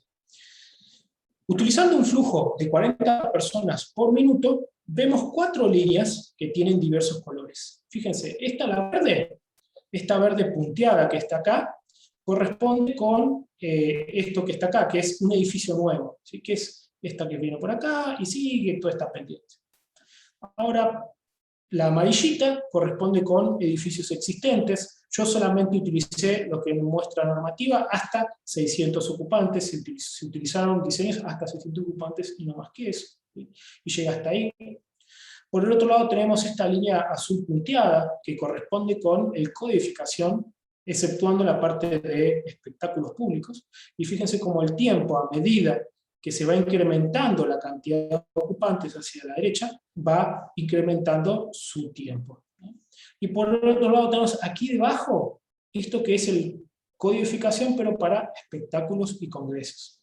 Y esta línea roja es nuestro valor límite de evacuación, ¿sí? Es nuestro tiempo disponible para la evacuación segura. 150 segundos, que son 2 minutos y medio, que están tenidos en cuenta, como les dije, dentro de esta normativa, así como la NFPA también dice lo mismo, el CTE de España también dice lo mismo. Están los 2 minutos y medio, 150 segundos, puestos como un valor límite. Ahora, si vemos si vemos, el valor límite en este punto, y en este punto, para cada una de estas tres curvas, es superado. Es superado. Quiero ver esta primera zona que está acá. Esto es codificación de Cava, y esta otra es la ley de higiene y seguridad. Pero hay un punto, fíjense acá, este punto que está cercano a 300 y pico de ocupantes, donde las líneas se cruzan, ¿sí? ¿Qué es lo que hay? Hay un cambio con respecto a el dimensionamiento de ese punto. Esto es así. Al principio vemos que a quién le toma más tiempo evacuar hasta 200 ocupantes. Y bueno, a la ley de higiene y seguridad para edificios nuevos.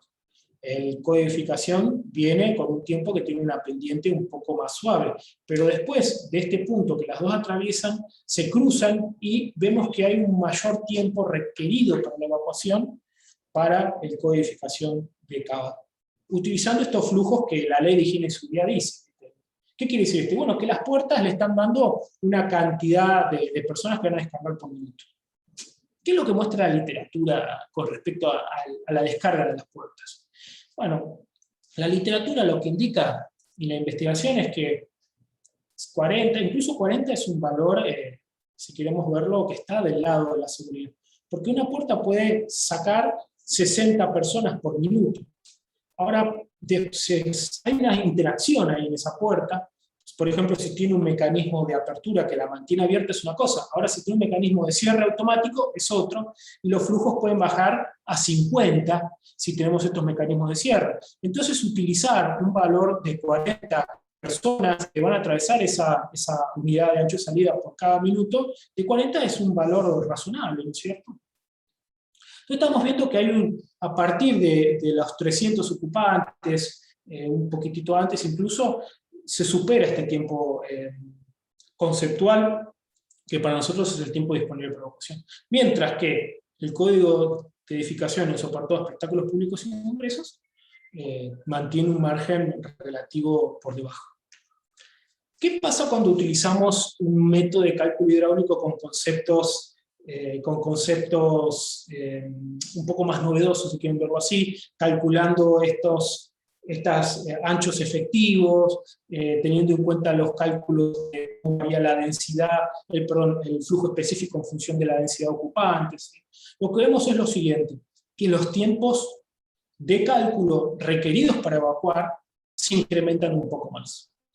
Tenemos los mismos colores, estos edificios existentes, 19.587, ley de higiene y seguridad para los edificios nuevos, y esta línea es el codificación aplicable para cualquier edificio, excepto el que está acá abajo, que es para usos de congresos y espectáculos públicos. Entonces vemos que el de congresos y espectáculos públicos se mantiene por debajo del límite de 150 segundos, para nosotros es el valor límite o ISET, mientras que las otras curvas se van muy por arriba. Estamos hablando de tiempos que, fíjense, 150 segundos, 250, 300, 350, 400 segundos, se mantienen en márgenes que están por arriba, superiores a nuestro valor límite.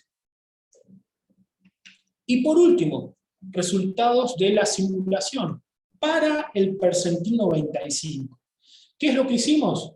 Se construyeron estos modelos y para cada uno de los modelos se corrieron 30 simulaciones. ¿Sí? 30 simulaciones para cada uno de esos modelos que se construyeron, para realmente darle aleatoriedad a los resultados. Y en cada una de esas simulaciones se cambió la ubicación de los ocupantes dentro del modelo. Recuerden que hay gente que está en silla de ruedas, hay personas que utilizan crunches, ¿cómo es que se dice? Una muleta para poder desplazarse. Todos esos datos, ¿de dónde los tomé? De artículos de papers científicos donde se indica cuáles son las velocidades de desplazamiento para poblaciones específicas de ese artículo. No hay muchos datos con respecto a esto. Ahora, otra vez volvemos a lo mismo. Nos encontramos con que hay 3 métodos de diseño, los cuales están por arriba de este tiempo conceptual, ISET, de 2.5 minutos, que nosotros hemos puesto como parámetro de aprueba o no aprueba, pasa o no pasa. El código de edificación y soporte de espectáculos públicos y congresos siempre se mantuvo por debajo. En los 3 modelos siempre se mantuvo por debajo, ¿sí? Pero les repito, siempre vemos que rápidamente al superar los 200 ocupantes, 300 ocupantes, esta zona de acá, ya encontramos con que las curvas se van por arriba. Conclusiones. Hay variaciones con respecto a el ancho de las salidas, primer cosa.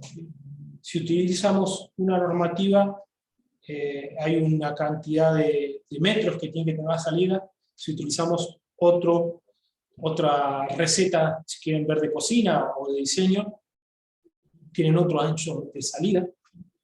Y vemos que a medida que vamos afinando un poco el cálculo, como puede ser con un diseño con cálculo hidráulico, se incrementan un poco más los tiempos, pero ya simulando la etapa de desplazamiento con velocidades, y además otra cosa importante, la interacción entre los ocupantes en las salidas, ¿sí? Porque ¿qué pasa? Si se acercan más personas a la salida o se alejan de esa salida, va a variar la densidad que hay de ocupantes en la puerta. Y va a variar la densidad de ocupantes de la puerta, por lo cual va a variar el flujo específico que va a tener esa salida, por lo cual la cantidad de personas que van a salir por ahí por unidad de tiempo va a variar también. El método hidráulico no puede verificar eso, pero sí el programa de simulación. Por eso es que la simulación arroja tiempos inferiores requeridos para evacuar. Ahora, fíjense, del análisis efectuado, solamente lo que pudimos encontrar que el código de edificación sobre apartado de espectáculos públicos poseería un margen que podemos considerar de seguridad, ¿sí? Y por el otro lado, los tiempos requeridos para la evacuación segura, obtenidos en este artículo, ¿sí?, no han tenido en cuenta tiempos de detección, notificación y respuesta humana pre-evacuación. Por lo cual, si yo tengo en cuenta también la pre-evacuación, esto me refiero para la etapa antes de empezar a movernos, ¿sí?, puede ser que los tiempos es esperable que se incrementen un poco más, ¿sí? Entonces, la conclusión es que los resultados arrojan diferentes tiempos de evacuación en función de la normativa aplicada al diseño. Esa es una conclusión rápida. Ahora, por ahí muchos me preguntaban, ¿pero entonces vos estás diciendo que una normativa es más segura que la otra? No. Tajantemente no. ¿Por qué? Porque la seguridad contra incendios, yo estoy seguro que muchos de ustedes esto lo saben, es un resultado global. Nosotros simplemente lo que hicimos aquí es mostrar cómo los tiempos de evacuación varían utilizando distintos métodos de diseño y utilizando distintos métodos de cálculo. Pero a esto le falta la otra parte, que es la protección. Porque aparecen requerimientos con respecto a si hay que utilizar rociadores, si hay que utilizar detectores. Entonces, eso, para cada una de las normativas, evidentemente no puede ser igual, ¿sí? Porque si una normativa tiene tiempos superiores de evacuación que la otra, esa que tiene superiores tiempos de evacuación tiene que tener mayores requerimientos en seguridad contra incendios para controlar, evitar primero que se realice el incendio o se inicie, para detectarlo, para controlarlo, para que esa dinámica inicial que se da de incendio sea detectada y se controle a través, por ejemplo, de la combustibilidad o respuesta del comportamiento del fuego de los materiales, bajando la combustibilidad de los mismos. Aparecen además sistemas de control, de humos y todas esas cosas. Entonces, no es que una normativa es más segura que la otra. Simplemente lo que yo quiero mostrar con este trabajo es que, utilizando herramientas de evaluación de desempeño, es viable también la evaluación de las normativas, ¿sí? Y esto es importante principalmente cuando uno propone nuevos códigos, nuevas normas, actualizaciones, y estas herramientas justamente permiten esto, evaluar cómo nuestras decisiones van a impactar en el modelo final. Si uno quisiera llegar a un trabajo de ese tipo para decir cuál de las dos es más segura, bueno, para eso hay que hacer más investigación, y esto lo tenemos recontra claro que tenemos que hacer más investigación para justamente comprender fenómenos vinculados a la seguridad humana. Y se los comento por último con esto. Este es un artículo que publicamos el año pasado, donde hemos detectado, esto es un trabajo que sale de la observación de 5 años de evacuaciones que se han documentado en lo que para nosotros serían jardines maternales, son tutors, chicos que tienen 0, 1 y 2 años, que es como una guardería maternal de la Universidad de Cantabria, para los empleados y gente de afuera. Y lo que podemos observar es lo siguiente, que la edad donde los niños alcanzan el nivel de autopreservación, ¿sí? Vimos que hay niños que estaban en la sala de 1 año, ¿sí? No decimos que tienen 1 año, que están en la sala de 1 año, pueden tener un poquito más de 2 años, incluso hasta pueden tener 1 año y medio, ¿sí? Tienen niveles de autopreservación acorde a lo que indica NFPA 101. ¿Sí? Y por supuesto que hay un porcentaje un poco mayor para lo que son los niños de la sala de 2 años. ¿Sí? Cuando empezamos a trabajar en este proyecto y hicimos un análisis de cómo se ha determinado esto en las normativas, por lo menos en NFPA 101, nos llamó la atención ver que los proyectos donde trabajó el Fire Research de NFPA, el Institute que tiene ahí, estaba más basado en encuestas y en percepciones que decían los maestros por un lado, los maestros de estos chicos, y por otro lado los pediatras. Pero no se había medido ni la velocidad de desplazamiento, ni la interacción con los docentes, ni cómo respondían ellos. Entonces nosotros a través de este artículo que hemos publicado, repito, el año pasado, se pudo observar que existen niveles de autopreservación en chicos que tienen menos de 3 años. Cosa que no sé, a ver, que como se piensa que los chicos que tienen menos de 3 años es un paquete que hay que cargarlo y llevárselo. Bueno, incluso hasta vimos cuestiones de cuál es el mejor mecanismo para transportar a los chicos de 0 años, a los que todavía no son capaces de entender una señal, de seguir las órdenes. ¿Qué es nivel de autopreservación? Que alguien me diga, hay que salir y que yo vaya guiado sin necesidad de asistencia física, por sus palabras, y eso es lo que hemos visto en chicos. Entonces, ¿qué les marco con esto? Que hay mucho trabajo para hacer desde el punto de vista de la seguridad humana y de entender lo que ocurre en esta interacción enorme que hay entre personas y una emergencia. ¿Sí? Con esto, sin más, termino la presentación, llegamos más o menos al tiempo esperado, así que les agradezco por su atención y nada, escucho sus comentarios o alguna cosa que me quieran decir. Muchas gracias. No sé si hay alguien por ahí, si está Guillermo o alguno de los chicos, ¿se me escuchan?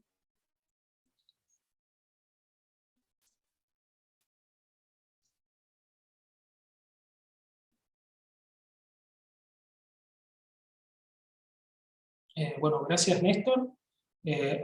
Ok, Guille, si podés guiar un poquitito de esto, o querés que lo haga yo, no sé cómo hacer para abrir algunas preguntas. La verdad que ahí estoy, bueno, perdido. Pará que creo que tengo que abrir, a ver cómo para verlos a ustedes. Ah, sí, perfecto. Bueno, ¿cómo hago, Guille, para saber a quién le hago las preguntas? ¿O quién quiere hacer alguna pregunta o un comentario? No, por favor, gracias a ustedes. A ver, esto que está acá, el comentario. Delfina, todos tengo entendido que la definición de 2 unidades de salida se puede considerar que una persona va descendiendo o saliendo y el bombero va subiendo o ingresando, de esta forma se repite una unidad. Es cierto, hay una interacción. Nosotros tenemos un artículo que ahora está en proceso de preparación, donde hemos estado trabajando 3 años con bomberos, aquí en la República Argentina, y realmente la información que encontramos es abismal. Es impresionante, ¿sí? De bomberos desplazándose en ascenso y descenso de un bloqueaje de escalera en plano, con distintos tipos de indumentaria. El equipo estructural, después ponerlo el equipo de protección respiratorio o autocontenido, y después llevar una Halligan, una manguera, ¿sí? Ese tipo de cosas realmente fue muy enriquecedor, y además ver las diferencias que habían entre hombres y mujeres, porque si uno quisiera modelar estos fenómenos, no es posible. Bueno, yo les voy a pedir algo, si alguien tiene alguna consulta más, puede hacerlo a través del chat y las voy a leer. Quiero que sepan, ese es el mail de correo. Actívame el audio a mí. ¿Cómo para activarte el audio, Guille? Eso fue lo que no practicamos. Disculpen, pero esto es así, tratamos de hacerlo todo a pulmón. Bueno, gracias por su... ¿De qué manera podemos acceder a la grabación? No hay ningún problema, esto se va a subir en el canal de YouTube de ILFIS, pueden seguirlo también por las redes, por lo que es Facebook y todo lo que hay. Normalmente todos estos conversatorios nosotros los subimos ahí y los ponemos a disposición de cada uno de ustedes. Bueno, a ver, ¿y por cómo veo todo eso? Muchas gracias por la presentación. Les pasamos la presentación en el chat, perfecto. Bueno, lo que no sé, discúlpenme, les voy a pedir que si me quieren hacer alguna consulta que lo escriban acá, porque yo no sé cómo poder ver eso. Gracias, saludos. Bueno, a ver qué más, si veo si hay alguna pregunta más por acá arriba. Excelente. Esto, entran las mujeres embarazadas. Está bueno esto, ¿eh? Justamente el otro día hablaba con mi mamá y me dio una idea espectacular. ¿Por qué? Porque mi mamá está contando, parecen pavadas, pero así surgen las ideas, ¿no?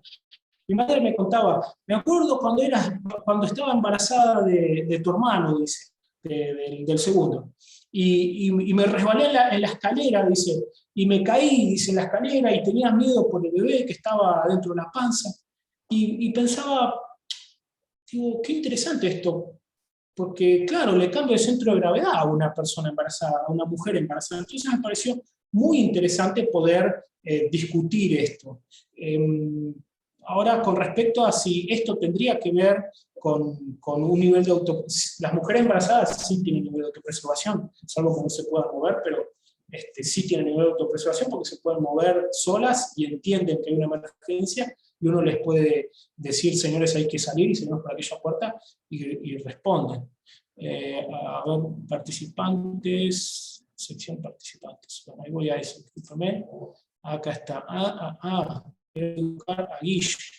Buscar un participante. Disculpen que esto es Guillermo Paredes. Acá está. Ahí está. Ahora sí, Guille. Ahora sí, Fede, ¿cómo estás? Muy buena exposición. No, tranquilo. Esto no lo practicamos, así que no hay problema. Entiendo que, bueno, no hay más preguntas, o por lo menos no se han manifestado por el chat más preguntas, así que no sé si resta comentar algo más. La verdad que felicitarte por la exposición, estuvo muy buena. Yo muchas de estas cosas no las conocía, la mayoría, así que bueno, felicitaciones. No, por favor, bueno, gracias, y esta es siempre nuestra idea, es poder compartir conocimiento con toda la gente que nos acompaña, que quiere participar. Así que, les repito, cualquier duda, consulta que tengan sobre este tema u otros, pueden buscar ILFIS en las redes sociales o en el sitio web y canalizarlas de esa manera. Última, aviso parroquial. Estamos implementando una encuesta para bomberos del género femenino, ¿sí?, que participen en los cuerpos activos en Latinoamérica. Eso está dentro del grupo de WhatsApp, lo he compartido a través de LinkedIn, yo no tengo otras redes, disculpen, lo vamos también a publicar a través de la red social, las redes sociales de ILFIS, pero les pido lo siguiente: si ustedes son miembros de los cuerpos activos y tienen ¿no es cierto?, un género femenino, es una breve encuesta que son unas preguntas muy simples relacionadas a el nivel de confort que tienen con el ajuste de sus equipos de protección personal. Casco, guantes, botas, pantalón, jardinera, chaquetón, ¿sí? El equipo autocontenido, la máscara. Esas son unas preguntas muy simples, pero que a nosotros nos interesa tener una mirada de cuál es su opinión al respecto, porque como les dije, hemos estado trabajando durante 3 años con bomberos en un trabajo de investigación y nos han aparecido más preguntas que respuestas, y queremos saber un poco también lo que pasa afuera, porque como no se puede generalizar las cosas así porque sí. O sea, yo no puedo hacer una observación acá en mi oficina y decir, el techo de mi oficina es blanco y todos los techos van a ser blancos.